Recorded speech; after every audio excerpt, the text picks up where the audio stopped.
Hello everyone, welcome to Writing Quest. My name is Brendan Pugh. In today's episode, we're going to talk about 11 healthy habits to support your writing. Here we go. All right, number one, this one might seem kind of silly in a list about 11 healthy habits, but it is don't sacrifice your health. So just because you're writing, just because you're working on a project, especially with creative things, I have found that I still have to maintain some level of good habits for health, such as exercising, eating right, all of those kinds of things. A lot of times when I'm getting into a creative project and I'm working really hard on it, I'm getting kind of sucked in, I kind of tend to forego actually like sleeping well and doing all of the things that produce a healthy life. The reason that I think it's very important to not skip those things, because some people will tell you, just go with it. Just do the thing that you're really wanting to do right then and skip all those things. To me, though, that's not going to work long term. You definitely need to make sure you're taking care of your body, taking care of your mind, so that you can remain creative and have your best thoughts and ideas for your stories going forward. So the first thing on the list of healthy habits is don't sacrifice your physical health. Number two, do what you can, but be consistent. So it's not so much about how much you're writing. It's not so much about how long you're writing or how many words you're getting in or any of that stuff. What matters is that you are just consistent. So if that means you're only writing for 5 minutes a day, then you're only writing for 5 minutes a day. If it means you're only writing for 10 minutes every 3 days, then you're only writing for 10 minutes every 3 days. But being consistent is the most important thing. So it doesn't matter how much, it doesn't matter how long, it doesn't matter how many words, it doesn't matter how many chapters or any of that kind of stuff. Make sure that whatever you decide you're going to do it as consistently as you possibly can. And then if you start small, I always recommend starting small, build up from there. So just do 10 minutes a day, 10 minutes every other day, and then you're going to do 10 minutes a day. Then you're going to go to 20 minutes a day, and so on and so forth, until you build up a really good routine of what you're doing. But the point is to be consistent. Don't worry so much about how you are consistent with the amount of time and all that stuff. The volume doesn't matter. It's the consistency that matters.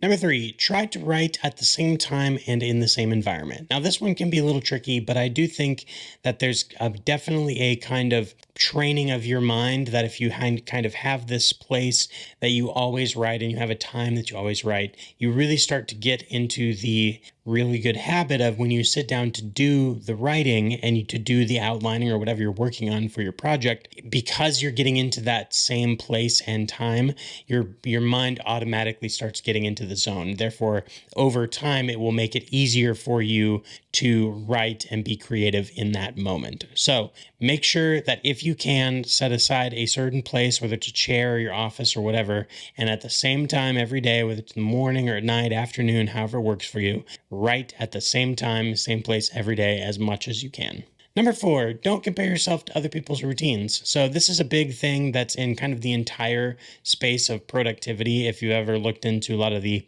productivity space of how to do things and how to have morning routines and all this kind of stuff, the most important thing is that you find something that works for you. So don't compare yourself to like this writer does these things, or my favorite author does this, or my friend does this perfect morning routine where they go through all these different things and they write 1,000 words every day. Comparing yourself to others in any capacity is going to diminish your quality of life, especially when it comes to creative endeavors, because we're all different. We're all trying to create different things. And so comparing yourself to someone like Brandon Sanderson or Stephen King is just going to be completely unrealistic. And it's going to be completely unrealistic to compare yourself to just the person next door that is your friend and they write to. So just make sure that whatever routine you figure it out for yourself. And it's not to say that you can't look into other ideas. Like it's good to go find ideas of how you can do your routine, but ultimately you need to find a routine that works best for you, your life, and your situation. Number five, allow your story to breathe. What do I mean by this? What I mean is sometimes, and I'm very, very guilty of this, we have this kind of idea in our mind. We've outlined it. We know what we want to do. We've kind of created this whole thing that we have in our heads of how it's supposed to go. And then we get into writing and it starts kind of we can't quite get it to where we thought it should go. And it doesn't quite start looking the way that we wanted it to look. Sometimes when you're writing, you just have to let your story breathe. Let your story kind of naturally flow where it wants to go, and then adjust your outline accordingly. The outline isn't there so much to dictate exactly how the story is supposed to go. The outline is there as a guide for you mentally. But to me, if you have a really great idea with the writing should trump the outline in the sense that you still know where you want to go with the outline, but there could be a really cool idea in the moment. So follow where you're going, let the story breathe as you write it, and then move the outline to kind of fit that. And then eventually you can bring your writing back to fit the outline, and it kind of comes back together. But don't be afraid of those moments of inspiration and creativity. Let your story breathe, and then don't worry about kind of bringing the outline to fit the writing. Number 6, set a timer. So to me, I've said this before many times on the channel, but I'm going to say it again. I'm going to say it a lot. Having a time-based goal for your writing sessions is far superior to having a word count goal, because I believe that having a word count goal eventually just ends up stressing you out. It did that for me, and I think it does it for a lot of people. A lot of people that I know who write, the word count goals really start stressing people out, because some days you have it and some days you don't. Some days you're more creative. Some days you just can't figure it out. So to me, it's best focus on, if you're going to write 15 minutes or an hour or 20 minutes or whatever it is, you set the timer and you just work on it for that amount of time. Whether you get 5 words in, whether you get 5,000 words in, it doesn't matter. You completed the mental task of writing by doing the time limit. So what's also really cool about this is that most of the time, what I have found by setting a time-based goal is that I end up writing more, I end up doing more, because I just kind of free myself to, whenever the timer goes off, I'll stop. But for now, I'm just going to go forward and work ahead. Definitely work off of time-based goals. I would not use word count goals. I don't know. There's probably going to be some people out there that disagree with me, but that's kind of my hot take on the situation, is that word count goals are not really worth it. Use a time-based goal. It will get you much farther, and it will ultimately help you kind of mentally know that you completed the task regardless of the amount of words you actually get done. Number 7, reduce screen time before you write.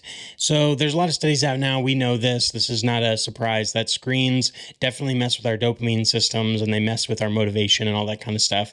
And we are in a heavily screened world. We look at our phones, we have TVs, we have computers. You're watching this on YouTube right now. All of those kinds of things. Before you write, I think it's important to make sure you're kind of getting into that writing space, similar to right before you go to bed. You want to limit your screen time so that you can sleep a little better, and so your body can get relaxed and get into that mode. The same thing I think is true of writing. If you can put aside your phone, put aside your computer or whatever for a half an hour, even 15 minutes, and just kind of be for a little bit before you jump into the writing, I think is going to help clear your mind a little more and let you relax into the creative mode that is necessary to write. Number 8, don't write, just think. I've said this before in a couple of videos, but I think it's really kind of a unique thing to think about, which is sometimes if you're really stuck on your writing, the best thing to do is to not write and just kind of think about your story. Maybe read through your outline, read through some of the passages that you've written before, and then just sit and deeply think about it. Think about where it could go, and give yourself those moments to just kind of explore in your own mind without the pressure of writing prose or writing down notes or writing an outline. Like, there's no pressure to produce anything. Just let yourself feel that creativity. It's kind of going back to having like a childlike imagination where, kids, when they sit down to play, they don't need anything to just kind of go for it. And I think that that's very important for us to, as adults, to start picking up again, is just allow your mind to wander on your story. Just kind of focus and meditate on the story that you know that you have, kind of if you know where you want it to go, and just kind of let your mind generate the ideas in the middle. But the only way that it works is if you kind of stay off screens, stay off of your stuff, don't read a book, don't do any of that stuff. Just think and sit with your story, and your mind will start filling in the cracks, and you'll start feeling that creativity bubble up. Number 9, break up your sessions with exercise. So if you have a writing session, you're using your time-based goals. Say you're going to we'll write for an hour, but I'm going to write 15 minutes, 15 15 minutes, 15 minutes, 15 minutes.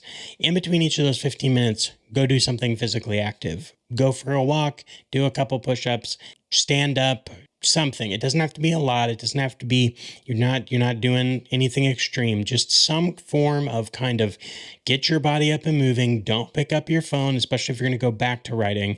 Don't pick up your phone. Don't check your email. Don't do any of that. Stand up, maybe get outside, put your feet in the grass, something, do something physical for just 5 minutes in between those writing sessions to kind of rejuvenate you, take you out of it, but still give you a moment for your mind to creatively rest before you jump back into the next session. Number 10, decide what you're working on beforehand. Writing a book can be really tough mostly because there's so much to think about. Characters and plot and theme and side quests and all these kinds of things that happen in writing a book. There's a lot to think about. So before you jump in, decide on the thing you're going to work on and don't get distracted by the other things that you could be working on. This is really, really big. This is something that I really struggle with a lot because as I write, I think of a thing and then I want to work on that character and then I want to work on this thing. But it's really important to kind of decide, like, I'm going to work on this chapter, or I'm going to work on just the tension part of this scene. Or if you're editing, you're just going to work on this one character's emotions. You're going to go through and you're going to work on, building up their emotions, some kind of thing like that. But decide what you're working on beforehand in that time, maybe when you're not having screens while you're preparing to write. Decide on the thing you're going to do and then do that thing when you sit down to write. And number 11, just go for it. Ultimately, the one thing that stops writers the most, or really anyone in any creative field, which this happens to me all the time, is you just get paralyzed. You get paralyzed because you don't think you can do it. You don't think that you're good enough. You don't, whatever. The great thing about writing, which is different than a lot of other mediums, is that nobody has to see it. There's no one watching you. There's no one, seeing what you're doing. They're not critiquing you as you're doing it. All of those things are good, and you should, get into a writing group and all those things to work on your writing. But ultimately, at the end of the day, when you are writing, when you're doing your writing sessions, when you're doing all that stuff, no one's watching you. Just go for it. Have fun. Be creative. Put down the story that you want to tell. You don't have to tell this. You don't have to tell a story that anyone else is telling. Tell the story you want to tell and the thing that makes you most excited. Just write as much as you can and as much as you want, and write what you want to write, and just go for it. That's it for this episode of Writing Quest. Thank you so much for watching. I hope you learned something. Let me know if any of these kind of healthy habits are things that you've done or things you've never heard of. If there's other things that you've thought of, let me know down in the comments below. I'd love to chat with you about those things. Make sure to like, comment, share, and if you're new, make sure to subscribe to the channel. And thank you so much for watching this episode of Writing Quest. Huzzah!